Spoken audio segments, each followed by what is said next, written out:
All women are different, but they are all women. This video is androcentric from a men's point of view and is presented as opinion, commentary, and debate. Expressing opinions is not violence. These are ideas to challenge, question, and argue in public. Because classical liberalism relies on the First Amendment for its dialectic. If you are a feminist, then consider this. If patriarchy truly existed as claimed, feminism could not. And if all men are trash and women are equal to men, then what are we to conclude? Women will die for their children, men will die for their wives and children, and God chose to die for all mankind. Authority rolls up with responsibility. If this framing of facts offends you, click off to a cute cat video. Proceeding further will expose you to gamma bias and criticism directed at ideas, claims, institutions, not at any individual's virtue or dignity. Our method follows the 7 liberal arts: the trivium, grammar, logic, rhetoric, and the quadrivium, arithmetic, geometry, music, and astronomy. And the transcendentals, the good, true, and beautiful. If this framework is not for you, feel free to exit now. It's no disgrace. Women are wonderful. God bless America. Men are great. Unicorn women, high quality, low craziness, self-management, emotional rectification, virtue, femininity, maternal instincts, and low BPD. Written by Conrad Riker, available now, links in description. The Daddy Factory is closed. How feminized culture turns women into emotional vampires, deconstruction into a suicide pact, and men into phone-staring eunuchs. Time to rebuild the West with iron will, cold showers, and the sword of Aristotle. You think you're free? Ha! You're a puppet dangling from strings woven by 1,000 silent betrayals. Your mother's sighs, your teacher's smirk, your girlfriend's crocodile tears when you dared say no. You were born into a world where truth is illegal, masculinity is pathology, and love is a Trojan horse packed with legal bills, STDs, and the cold gaze of a woman who sees you not as a man, but as a wallet with a pulse. Let's talk numbers. 40% of children in the US live apart from their biological father, CDC, 2023, not because dads vanished, but because family courts, steeped in gynocentric dogma, treat fathers like criminals with visiting rights. Meanwhile, women abort 93% of pregnancies when the man wants the child. Feiner et al., Guttmacher Institute, yet still demand he pay child support. That's not justice. That's legalized cuckoldry. And you sit there, checking your phone during dinner with your so-called partner, jumping like a lab rat every time she pings, while she runs emotional drills on you like a general training a draft animal. This isn't love. This is hostile takeover. I once watched a man, educated, strong, quiet, get divorced because his wife said he didn't meet her emotional needs. Turns out her emotional needs included him quitting his job to walk her emotional support peacock. He refused. She filed. The judge awarded her 70% of his income. He now sleeps in a basement in Ohio, wondering how virtue became a crime.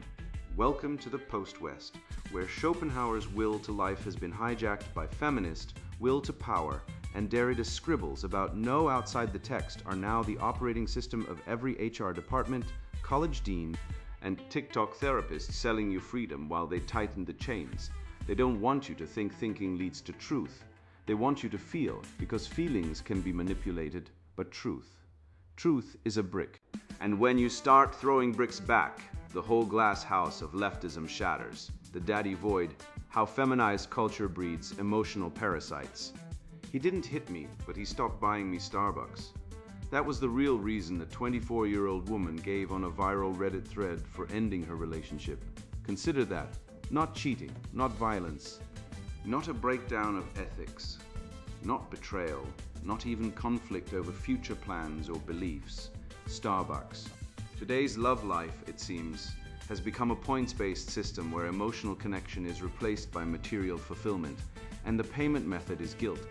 I once saw a sharp, ethical, self-reliant man plead with his girlfriend not to walk away because he couldn't swing a trip to Cabo. She stared at him like he was broken tech. You were supposed to handle this. That's your role. That instant revealed the decay. Women aren't seeking companions. They're seeking daddies. not actual parents' daddies.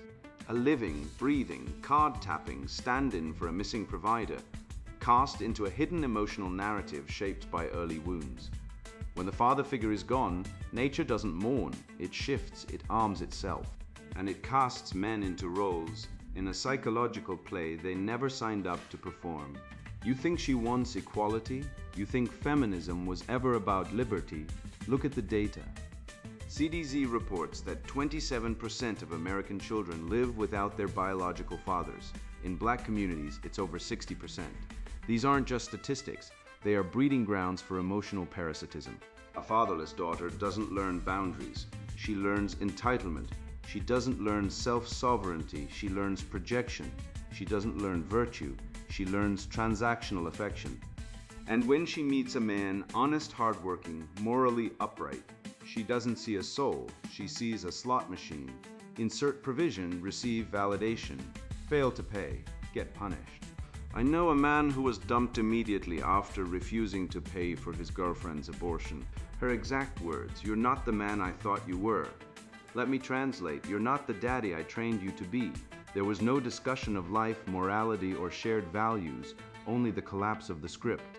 He failed the daddy test, a test he never knew he was taking, and like a malfunctioning AI, she rebooted into rage and discard mode. Now observe TikTok, millions of videos, daddy this, daddy that, not in the context of intimacy, but dominance, submission, power.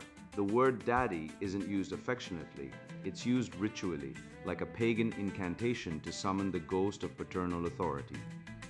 These women aren't seeking love. They're seeking control. They're seeking a man who will submit to their emotional demands so they can finally feel safe, safe from the void left by the man who was supposed to protect them but didn't show up. Schopenhauer saw this coming. He wrote that the will to life governs female choice. Not truth, not virtue, not beauty, but survival. And when the biological father fails, the daughter's psyche outsources that survival instinct to the nearest male, turning romance into a psychological hostage situation. The man who resists becomes the enemy. The man who complies becomes the puppet. There is no third option in her mind, only obedience or exile. I once analyzed a relationship where a 29-year-old woman demanded her boyfriend mimic her absent father, same tone of voice, same political opinions, despite him having none, same hobby of model train collecting. When he dared to express a different view on foreign policy, she punished him with a week-long silent treatment. When he suggested skipping the train show, she accused him of not being present. This isn't love, this is emotional cloning. She wasn't dating a man. She was trying to resurrect a ghost. And when he inevitably failed to perfectly replicate the deadbeat dad she resented yet craved, she punished him for the original sin of existing independently. Feminists scream about toxic masculinity, but what is more toxic than a woman who demands a man erase himself to serve her unresolved childhood trauma?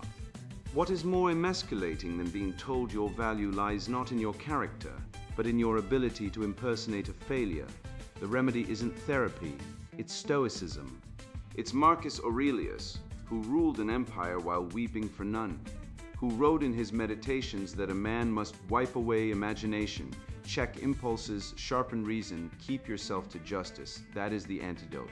Not sensitivity, not validation, not listening more, but emotional sovereignty. Fathers must stop raising sons to be pleasers. They must raise them to be rocks. To say no, I will not pay for your abortion, and stand firm. To say no, I will not mimic your father and walk away.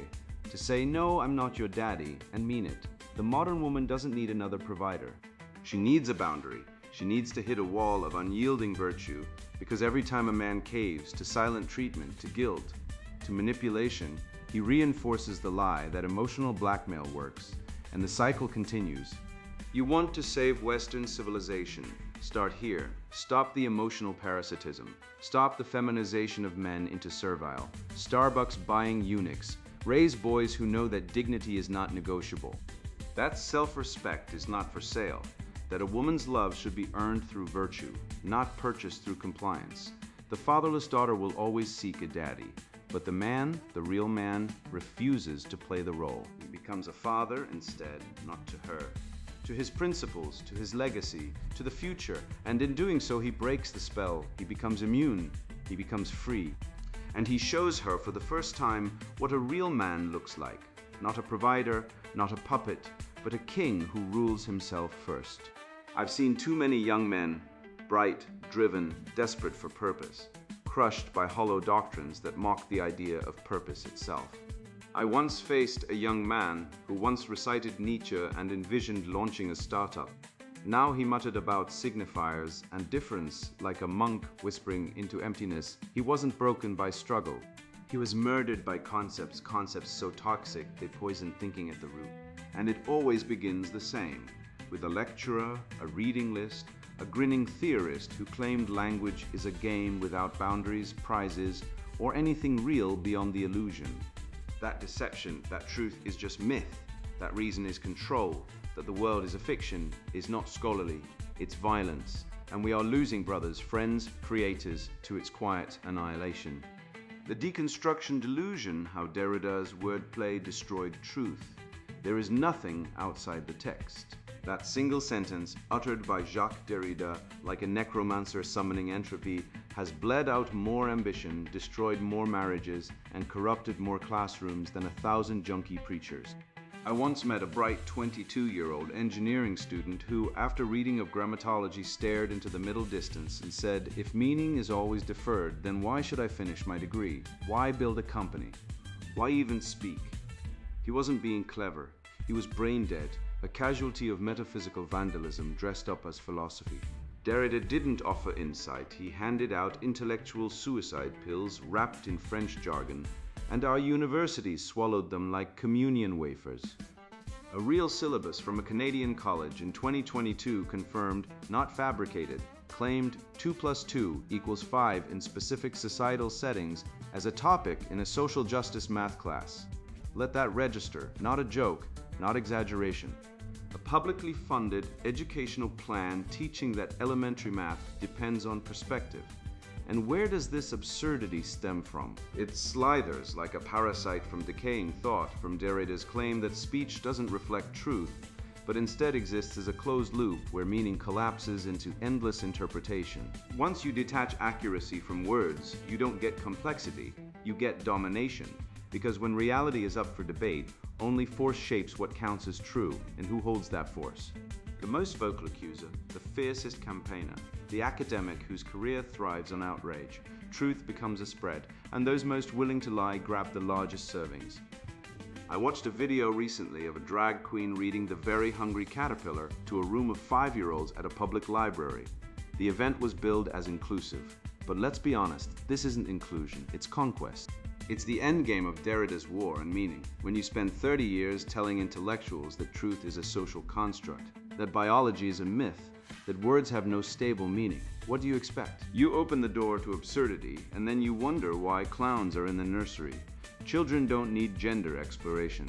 They need bedtimes, milk, and the unshakable certainty that a man is a man and a woman is a woman.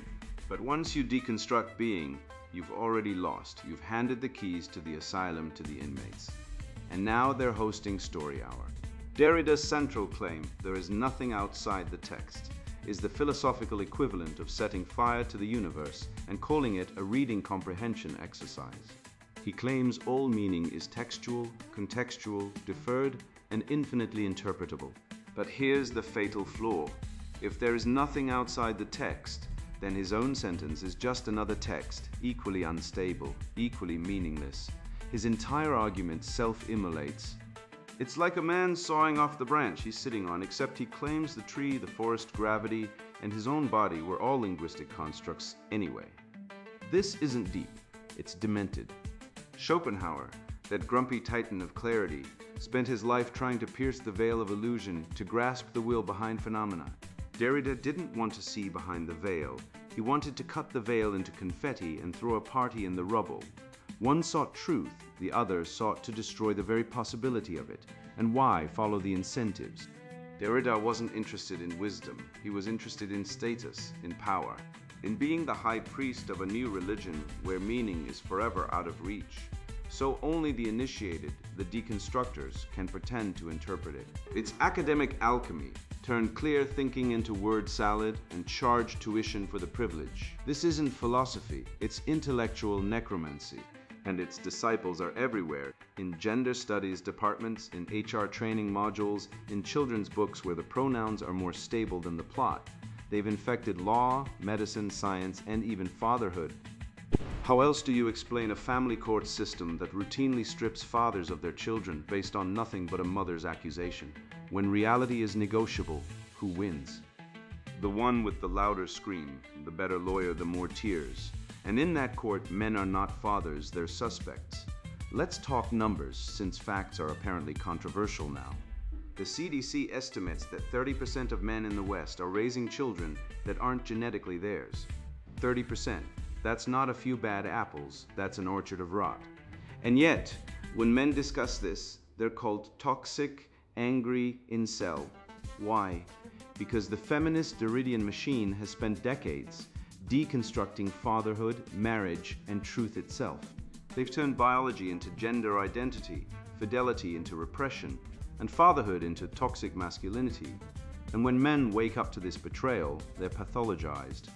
But here's the truth no university will teach. You cannot deconstruct reality. You can lie about it, you can legislate against it, you can drag queens into libraries and call it education. But reality bats last. Men are leaving marriages, opting out of fatherhood, going their own way. And why? Because they've seen the receipts, they've seen the divorce courts. They've seen the suicide rates. Men die by suicide 3.5 times more often than women. Yet 93% of federal funding for suicide prevention goes to programs focused on women. Let that hypocrisy marinate.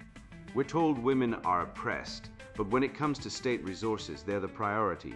Meanwhile, men are told to check their privilege while being legally disowned from their kids. The remedy isn't complicated. It's Aristotle, the law of non-contradiction. A thing cannot be both true and false at the same time in the same way. A equals A, 2 plus 2 equals 4. A man is not a woman. A father is not a potential abuser. These aren't opinions. They're truths. And truth is not a negotiation. It's a sword. Use it, wield it. Cut through the fog of feminist mysticism, the haze of Derridian wordplay, the smog of critical theory. The West wasn't built on lived experience or social constructs. It was built on stone, steel, sacrifice, and the unyielding belief that reality is real. That's why we cured diseases, built cathedrals, landed on the moon. Not because we deconstructed meaning, but because we respected it. So next time some postmodern priest tells you, truth is a social construct, look him in the eye and say, then why are you breathing? Why not hold your breath and deconstruct oxygen? Reality doesn't care about your theories. It doesn't care about your pronouns. It doesn't care about your trauma circle. It cares about consequences. And the consequence of Derrida's wordplay is a civilization losing its mind, one tenure track charlatan at a time. I once watched a man, college-educated, sharp, raised on classical music and Plato, shrink into his chair when his boss praised a woman who couldn't code, couldn't lead, couldn't even show up on time, yet was handed a promotion like it was a participation trophy in a feminist puppet show. He said nothing, smiled, clapped, took the HR-mandated DEI training with a straight face. And that night he scrolled TikTok, numbed by dopamine and decay, unaware that every silent compromise was a nail in the coffin of his soul.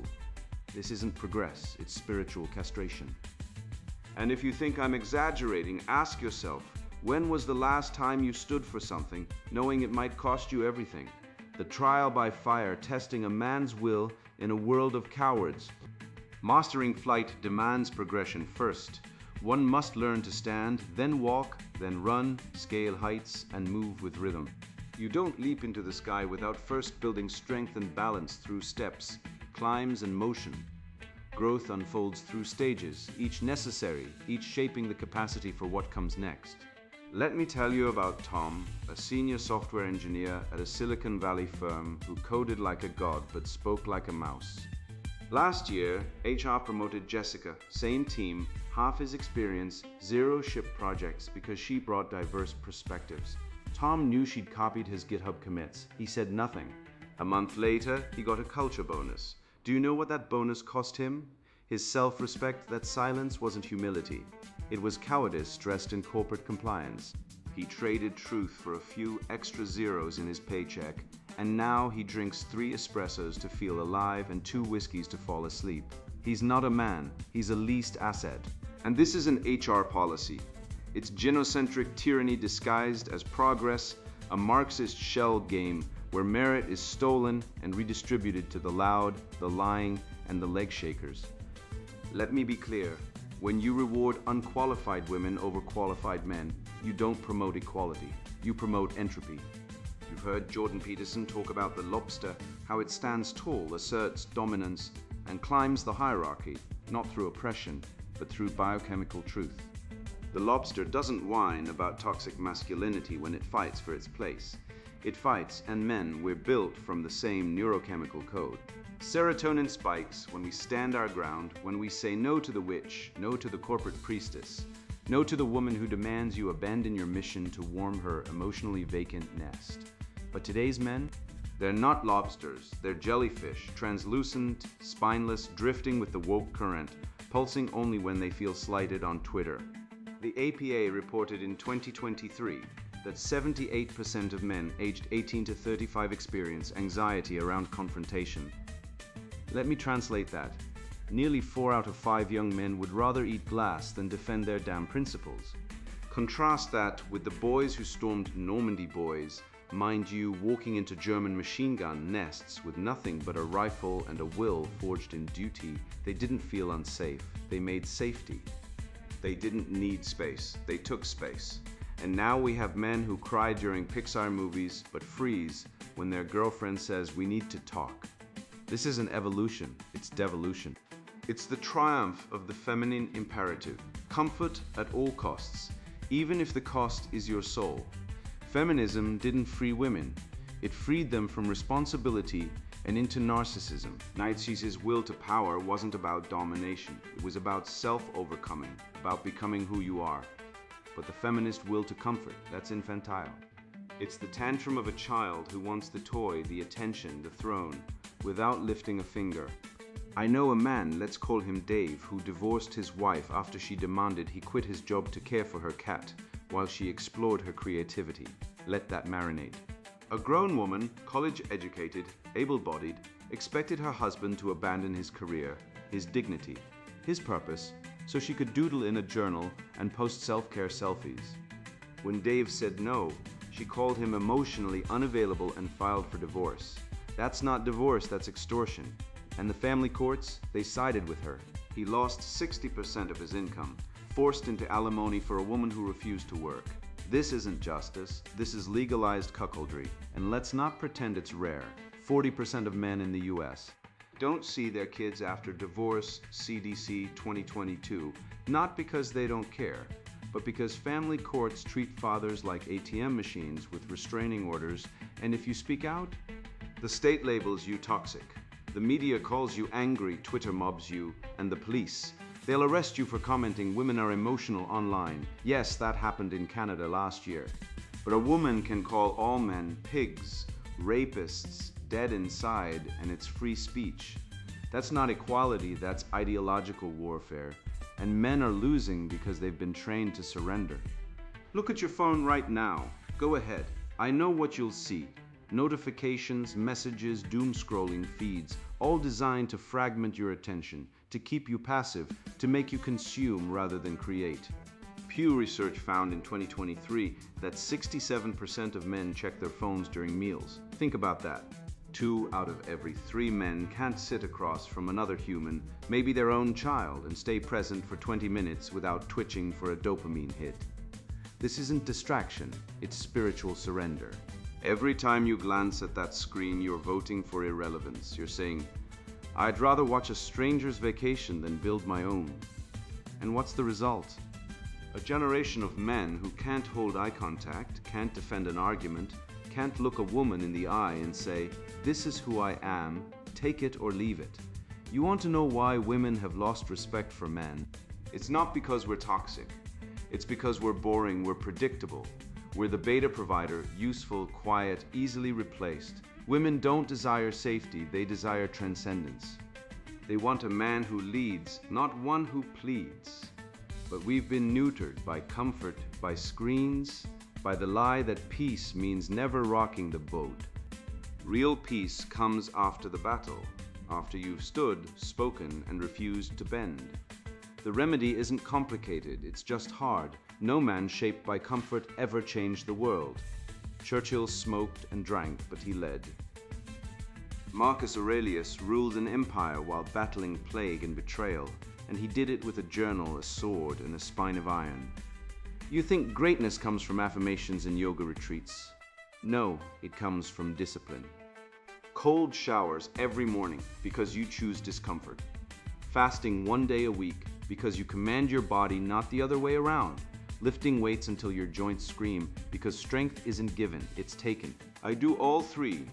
And every time I step into that freezing water, I'm not just waking up, I'm rebelling against weakness, against fear, against the 1,000 tiny compromises that turn men into husks.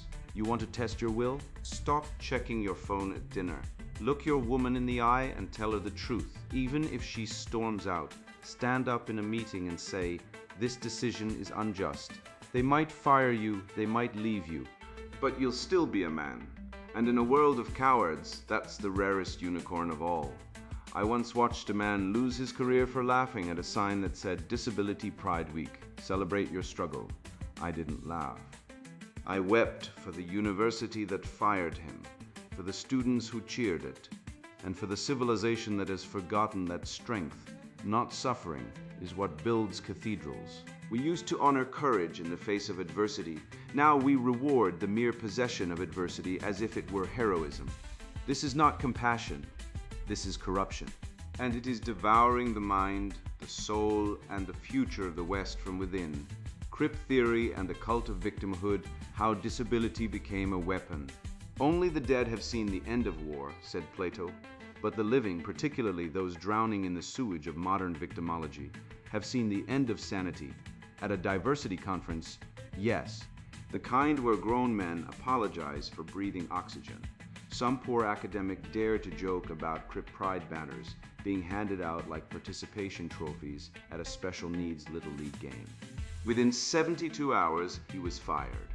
Not for being violent, not for stealing, not for incompetence, but for failing to genuflect at the altar of suffering.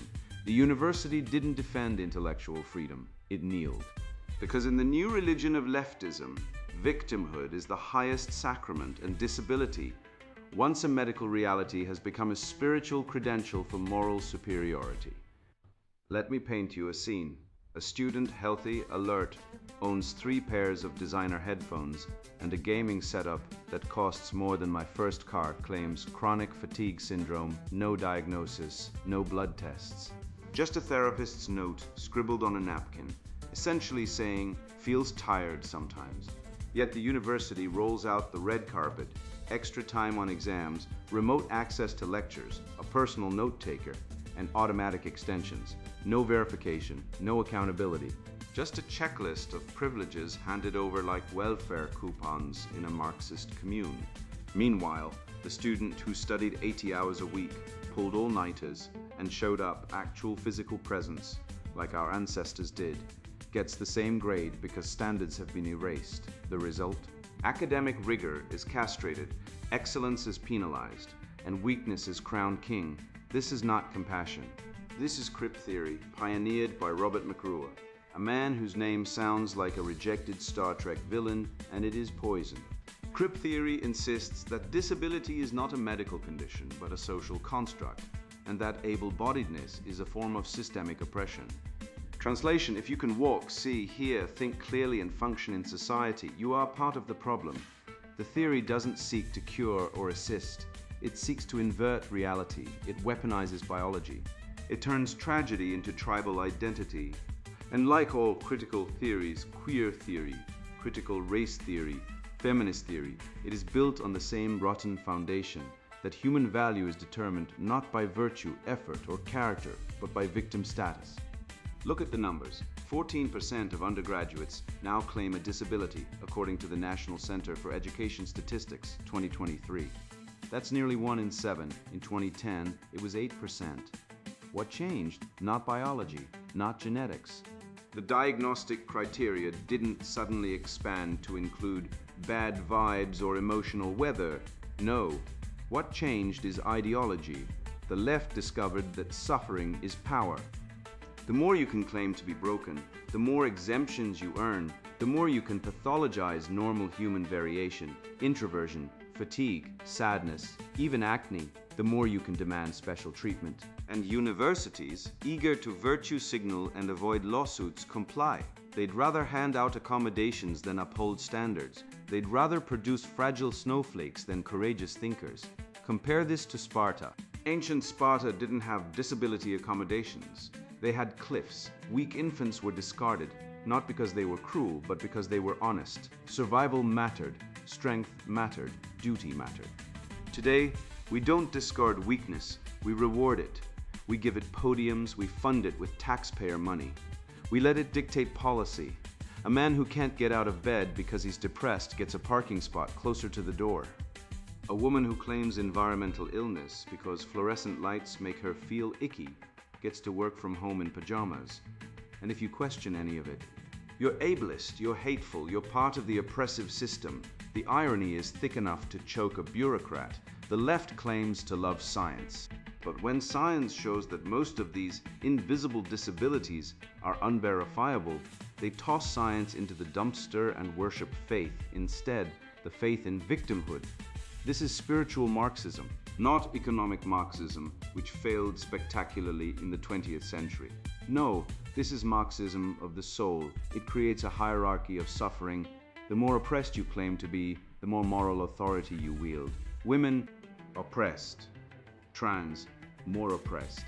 Disabled, even more. And if you're a disabled, non-binary, indigenous, autistic lesbian, you're practically a saint in this inverted church. Your pain grants you veto power over logic, truth, and merit, and men, especially strong, competent, self-reliant men, are the villains. We are told our strength is toxic, our competence is privilege, our silence is complicity. Meanwhile, the system encourages women to abort 92 million male babies in India and China since 1980 UNFPA, to divorce fathers and strip them of children in family courts at a rate exceeding 80% in the US Census, to demand emotional labor like unpaid therapists, and to weaponize false accusations, knowing the punishment for men is often career death, public shaming, or imprisonment without trial.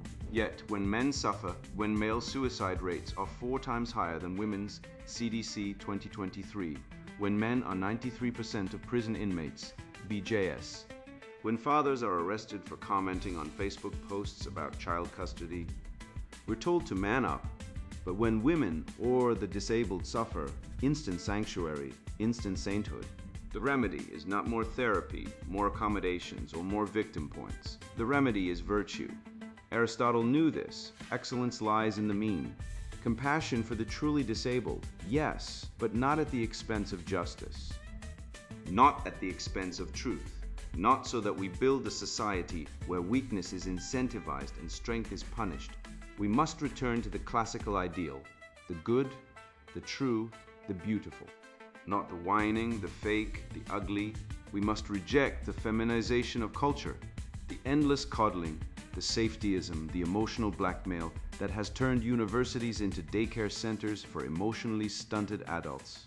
A man should be judged by his character, not his trauma. A woman should be valued for her virtue, not her victim card. And society should reward competence, not complaint. I once saw a TikTok video. Yes, I fell into the abyss of a woman calling herself a disabled activist because she has spoonie fatigue. She couldn't walk more than 20 feet, she said, so she live-streamed from her bed, eating chips and demanding accessibility. Meanwhile, a veteran who lost both legs in Afghanistan runs marathons on prosthetics. One man embodies resilience. The other embodies entitlement. And guess which one our culture celebrates? The faker, the complainer. The one who turns biology into a bargaining chip. That is the triumph of crip theory. Not healing the broken, but breaking the whole. You think I'm exaggerating? Let's do the math. Literally.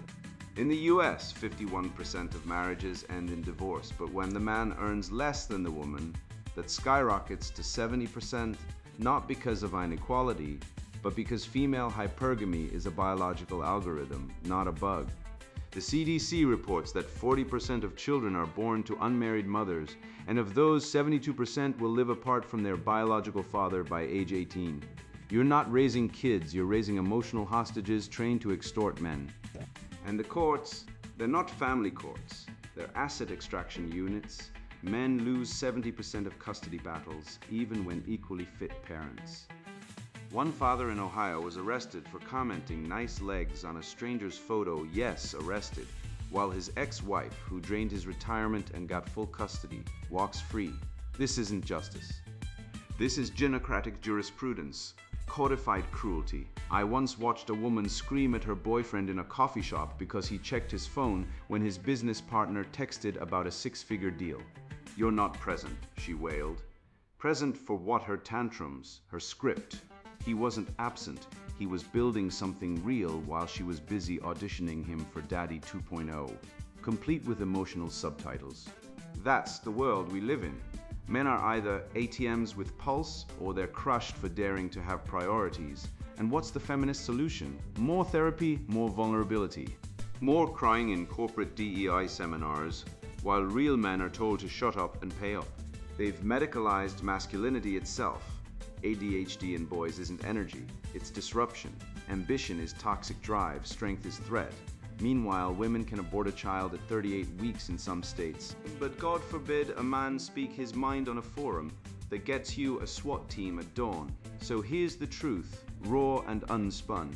You are not broken. The world is. You were not born to apologize for your existence, to kneel before shrill goddesses who weaponize tears like ancient priestesses of Moloch. You were born to build, to lead, to stand in the fire while the cowards hide in their TikTok caves. Every time you choose truth over comfort, presence over distraction, duty over desire, you win. Not because the world rewards you, it won't, but because your soul knows the score. Marcus Aurelius didn't write his meditations to feel good. He wrote them in war tents, covered in blood and dust, because virtue is forged, not found. You want meaning? Stop asking for permission, build the business. Train the body, speak the truth. And when the feminist hyenas come sniffing around, demanding you kneel, look them in the eye and say, "I'm not your father, I'm not your provider, I'm not your puppet. I am a man and I choose reality." And now the sponsored book introduction, Unicorn Women. High quality, low craziness, self-management, emotional rectification, virtue, femininity, maternal instincts, and low BPD. Men wake up alone, surrounded by success, yet hollowed out by relationships that took more than they gave. I've been there. I've watched brilliant men, engineers, entrepreneurs, artists, repeatedly drawn to women who seemed radiant at first, only to become emotionally parasitic, directionless, or self-sabotaging. I've seen marriages collapse not from infidelity, but from quiet erosion, a wife who refuses to grow, who weaponizes emotion, who treats adulthood like a burden rather than a privilege. I've lived it. I've dated the chaotic, the entitled, the emotionally infantile. I've funded therapy for women who blamed everyone but themselves. I've watched men give everything, money, time, attention, only to be discarded like outdated software. That ends here. This book isn't for everyone. It's not for women who believe they are owed rescue, nor for men who still think love means surrendering leadership. It's not for those addicted to drama, nor for people who blame society for their failed relationships. If you're looking for affirmation of victimhood, if you demand that men apologize for existing, if you think equality means identical roles, regardless of biology, close this book now, go watch a Netflix series, scroll TikTok, do yoga, meditate on your trauma. This isn't for you. This book is for men who want a partner, not a patient. For men who seek a woman who leads from the home, not one who waits to be led through life. For those tired of choosing between stability and attraction, between virtue and vitality. I've spent 2 decades studying what makes relationships thrive, not just survive. I've interviewed hundreds of stable couples, dissected family systems, analyzed patterns in successful marriages across cultures and classes. I've worked with psychologists, priests, economists, and martial artists, not because I needed validation, but because I wanted data. What I found wasn't trendy, it wasn't progressive. It was ancient. The woman who manages herself, emotionally and practically, is rare. The woman who embraces femininity as strength, not apology, is rarer. The woman who desires motherhood, not as an afterthought, but as a vocation, she is the unicorn. And she exists, not in theory, not in fantasy. In reality, I've met her, I've studied her.